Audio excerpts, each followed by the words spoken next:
When I was 7, Melanie Harper from down the road said that my daddy probably left us because I was so ugly. I never saw Mama so angry as she did that night. "Where does she live, baby?" she demanded. Melanie didn't show up for school the next day, and school was canceled the next day after that. We moved away 3 days later. 2 days after my 8th birthday, a boy named Sam pulled my hair in the playground and pushed me over, grazing my knee. Again, Mama asked where he lived. Again, he vanished. Again, we moved. Later that year, the boy who sat next to me in math copied off my tests and got us both disqualified for cheating. I was furious. I practiced for hours for that test, and I told Mama. So when I got home, I told her that it wasn't fair. That the teacher wouldn't listen when I said it wasn't my fault. That the stupid boy refused to admit that it was him and not me. I raged all night, even after Mama left around midnight, and was only beginning to calm down when she got home just before dawn. No one saw either of them again. I didn't mind.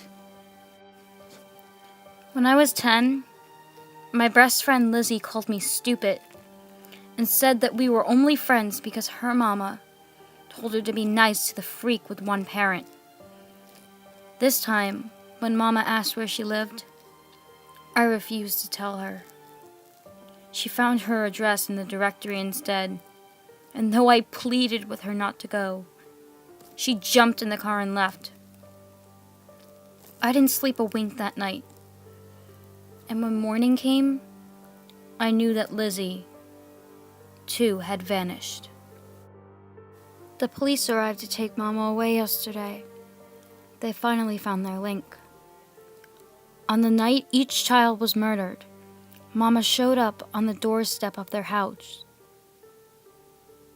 Mama showed up on the doorstep of their house with watery eyes and clenched fist.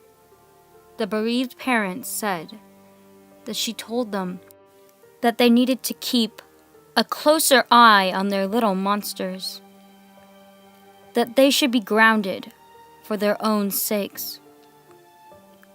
When the parents asked her to leave, she grew angry and told them that they regret not teaching their children better manners. Well, it didn't take long after that for them to find skeletons in her closet. And the ones in the basement, too. 5 white skeletons all lined up. Moved faithfully from house to house as we fled across the country. They took Mama away and gave me to a lovely pair of foster parents. A real daddy and a new mama who never asked where bullies lived and never visit them in the middle of the night. It was ideal.